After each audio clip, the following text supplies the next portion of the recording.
दोस्तों प्रयागराज में सन 2025 का महाकुंभ लगने जा रहा है। लेकिन आप 15 वर्ष पीछे चलिए तो इसी महाकुंभ में एक ऐसी घटना 15 साल पहले घटती है जिसे सुनने के बाद किसी को भी कानों कान विश्वास नहीं हुआ। और ये जो घटना थी, लोगों ने इसको दबाने का बहुत प्रयास किया। तो दोस्तों क्या थी वो घटना? एक अघोरी की घटना थी। उसके अवैध संबंधों की घटना थी कि कैसे जो अघोरी महिलाओं को, भोली भाली महिलाओं को अपनी जाल में फंसाता था और उनके साथ शारीरिक संबंध बनाता था। और दोस्तों जब इसका खुलासा होता है तो पहले तो किसी को भी यकीन नहीं होता है और उस अघोरी के खिलाफ FIR भी दर्ज नहीं की जाती है। तो दोस्तों आज की जो घटना है समाज को आईना दिखाने वाली और समाज को जागरूक करने वाली घटना है। तो चलिए दोस्तों इस घटना की शुरुआत करते हैं। आदाब, शक्ति का नमस्कार, हाजिर में फिर एक बार आप लोगों के साथ। उम्मीद है हाईवे ग्रैंड तक की फैमिली अच्छी होगी, स्वस्थ होगी, मस्त होगी, अपना ख्याल रख रही होगी। इस घटना का जिक्र करूं दोस्तों इससे पहले आप लोगों से एक गुजारिश है कि चैनल पर नए हो तो दोस्तों चैनल को सब्सक्राइब कर लो, वीडियो को लाइक कर दो, बेल आइकन को क्लिक कर दो। आप चाहते हो कि मैं अपनी वीडियो में आप लोगों का नाम लूं तो अपने नाम के साथ साथ अपने जिले, मोहल्ले, कस्बे का नाम करके जरूर बताएं। हम अगली वीडियो में आप लोगों के नाम के साथ साथ आपके जिले, मोहल्ले, कस्बे का नाम जरूर पढ़ के बताएंगे। तो चलिए दोस्तों इस कहानी की शुरुआत करते हैं। दोस्तों ये जो घटना है 15 साल पहले की घटना है। आजकल प्रयागराज में बहुत जोरों शोर से महाकुंभ लग रहा है। आप जानते हैं दोस्तों महाकुंभ जो है हर 12 वर्षों के बाद आता है। बहुत जोरों शोरों से प्रयागराज में महाकुंभ की तैयारियां चल रही है। दोस्तों जब ये महाकुंभ लगेगा तो मैं भी आप लोगों को अपने चैनल के माध्यम से दर्शन कराऊंगी और दिखाऊंगी कि यहाँ पर प्रयागराज में कितने धूमधाम से महाकुंभ मनाया जाता है, कितने दूर दूर से लोग यहाँ पर आते हैं। वीडियो आप लोगों के लिए जरूर बनाऊंगी। तो दोस्तों चलिए फिर कहानी का रुख करते हैं। तो दोस्तों ये जो घटना है प्रयागराज संगम की घटना है। 15 साल पहले संगम तट पर एक अलखनाथ अघोरी बाबा आए हुए थे। वहां पर वो अपनी कुटिया डालकर बहुत दिनों से वहां पर रह रहे थे और वो अपनी साधना में बहुत ज़्यादा लीन थे। अलखनाथ जो थे सुबह उठते 5 बजे और सुबह उठकर वो पूजा पाठ में लग जाते और उसके बाद से वो घंटों घंटों नदी में स्नान करते और नदी स्नान में वो पूजा करते। अब जानते हैं दोस्तों जो अघोरी होते हैं उनका जीवन जो है कितना सादा होता है। अघोरी जो है वो अपने बदन पर एक भी कपड़ा नहीं पहनते हैं। अघोरी जो है वो राख से अपने पूरे बदन को ढके रहते हैं और चिता की जो राख होती है उससे अपने जिस्म पर मलते हैं। अघोरी का जो जीवन होता है दोस्तों, अघोरी अपने जीवन में प्रण लेते हैं कि कभी वो किसी से ब्याह नहीं करेंगे, कभी वो स्त्री के किसी भी स्त्री के वो करीब नहीं जाएंगे। ऐसे ही दोस्तों जो अलखनाथ थे वो ऐसे ही तपस्या में लीन थे। फिर उसी घाट पर एक मुस्लिम महिला पहुंचती है और वहां पर वो अलखनाथ बाबा से मिलती है। अलखनाथ से वो पूछती है कि बाबा ये बताइए कि मेरे जो पति हैं, मेरे पति मुझे बहुत ज़्यादा परेशान करते हैं और मेरे जो पति हैं मुझे कोई शारीरिक सुख नहीं दे पाते हैं। आपके पास, आप लोगों के पास तो बड़ी बड़ी साधनाएं होती हैं, बहुत बड़ी बड़ी तंत्र है, आप लोगों के पास बहुत बड़ी बड़ी विद्या है। अगर हो सके बाबा तो कुछ आप हमारी मदद कर दें। अब अलखनाथ जो होते हैं इतना सुनते हैं तो कहते हैं कि ठीक है बेटी, मैं तुम्हारे लिए कुछ करता हूँ। अलखनाथ जो थे उस महिला को एक तावीज़ देते हैं और कहते हैं कि जो तावीज़ है तुम अपने पति के गले में ले जाकर बांध दो। उसके बाद से जो देखना तुम्हारा जो पति है तुम्हारी तरफ खींचा चला जाएगा।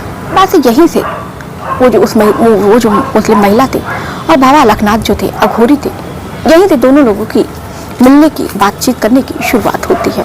उसके बाद से ये जो महिला है वो किसी न किसी बहाने बाबा अलखनाथ के पास जाती और कोई ना कोई बात पूछती, कोई ना कोई सुझाव लेती। देखते देखते जो अलखनाथ है और वो जो मुस्लिम महिला थी, इन दोनों को मिलते जुलते 1 महीने का वक्त बीत जाता है। अब ये जो मुस्लिम महिला थी देखते देखते उस अघोरी बाबा को दिल दे बैठती है और उसके बाद से अघोरी बाबा से कहती है कि अघोरी बाबा मैं चाहती हूँ कि अब मैं अपने पति को छोड़ दूँ। तो अलखनाथ कहते हैं अभी तो तुम अपने पति के लिए इतना परेशान थी, उसके लिए दुआ ताबीज़ करवा रही थी, तंत्र विद्या करवा रही थी, अब ऐसा क्या हुआ कि तुम अपने पति को छोड़ना चाह रही हो। तो वो जो महिला थी वो बताती है कि दरअसल मैं आपको चाहने लगी हूँ और आप मुझे बहुत ज़्यादा अच्छे लगते हो। और इतना ही सुनना था कि जो अघोरी बाबा थे वो बहुत ज़्यादा गुस्सा हो जाते हैं और उस महिला को कुटिया से बाहर भेज देते हैं। कहते हैं कि तुम आज के बाद अपनी शक्ल मत दिखाना। उसके बाद से वो जो महिला है वहाँ से चली जाती है। फिर उसके बाद से एक हफ्ते के बाद से वो नज़र नहीं आती है। अब इधर अलकनाथ भी कहीं ना कहीं बेचैन हो रहे थे कि वो जो महिला है शायद उनसे गलती हो गई, महिला को इस तरह डांटना नहीं चाहिए था। अब एक हफ्ते के बाद से फिर से वो जो महिला है अलकनाथ बाबा के पास पहुँचती है। अलकनाथ इस बार महिला को देखते हैं तो कुछ भी कहते नहीं है और उसके बाद से वो जो महिला है बाबा के करीब जाती है और वहाँ पर चुपचाप जाकर बैठ जाती है। वो महिला कुछ कहती ही इससे पहले अलकनाथ कहते हैं कि मुझे माफ़ कर दो, मुझसे गलती हो गई।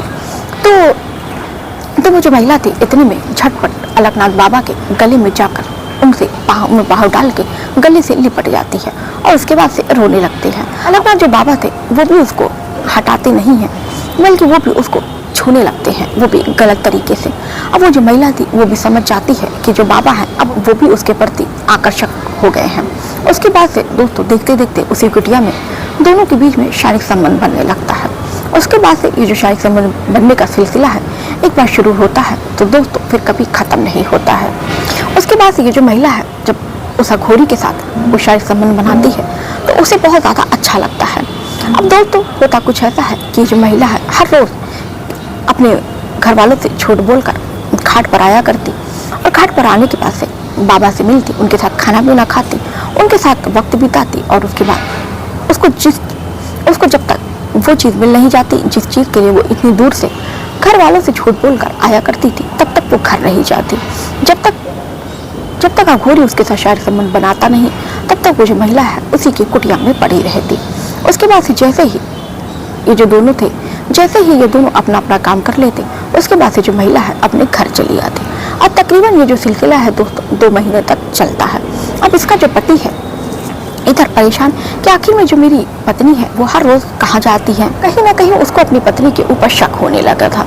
अब उसी शक के चक्कर में एक दिन वो अपनी पत्नी का पीछा करता है और उसके बाद से वो देखता है कि वो प्रयागराज घाट पर जा रही है और वो भी छुप छिपा कर घाट की ओर चल देता है। वो देखता है कि उसकी जो पत्नी है वो कुटिया में जा रही है और वो भी उस कुटिया के बाहर खड़ा हो जाता है। उसके बाद से देखता है कि एक अघोरी उस महिला के लिए कुटिया खोलता है और जैसे ही वो महिला कुटिया के अंदर जाती है वो कुटिया को अपनी बंद कर लेता है। और उसके बाद से दोस्तों वो होता है जो उसके पति ने आज तक सोचा नहीं था। पति था उसी कुटिया से देखने की कोशिश करता है झांक कर, तो अंदर का जो नज़ारा था वो देखकर हैरान और परेशान हो जाता है। उसको बहुत ज़्यादा गुस्सा आता है, वो कुछ भी बोलता नहीं है। अब उसके बाद से जैसे ही उसकी पत्नी जो है अघोरी के साथ शारीरिक संबंध बनाकर बाहर निकलती है और अपने घर जाती है तो जो उसका पति है उसके आने का इंतज़ार कर रहा था और उसके बाद से उसका जो पति है उसको खाने के लिए खीर देता है और इसी खीर में दोस्तों वो अपनी पत्नी को जहर मिलाकर दे देता है। उसके बाद से उसकी जो पत्नी है खीर खाते ही तड़फड़ाने लगती है। उसके बाद से वो अपने पति से पूछती है कि तुमने खीर में क्या मिलाया, तो उसका पति जो कहता है तुम्हारी जैसी औरतों को अधिकार नहीं है जो अपने पति के पीठ पीछे रंगरलिया मनाए, वो भी किसी अघोरी के साथ इतना गलत काम करे, तो तुम्हारी जैसी औरतों को जीने का कोई अधिकार नहीं है। उसके बाद से दोस्तों देखते ही देखते वो उसी के सामने अपना दम तोड़ देती है। तो दोस्तों उसके बाद से बड़ी ही चालाकी से जो उसका पति था उसको कफन दफन भी कर देता है। लेकिन दोस्तों ये जो बात है धीरे धीरे गांव में फैल जाती है।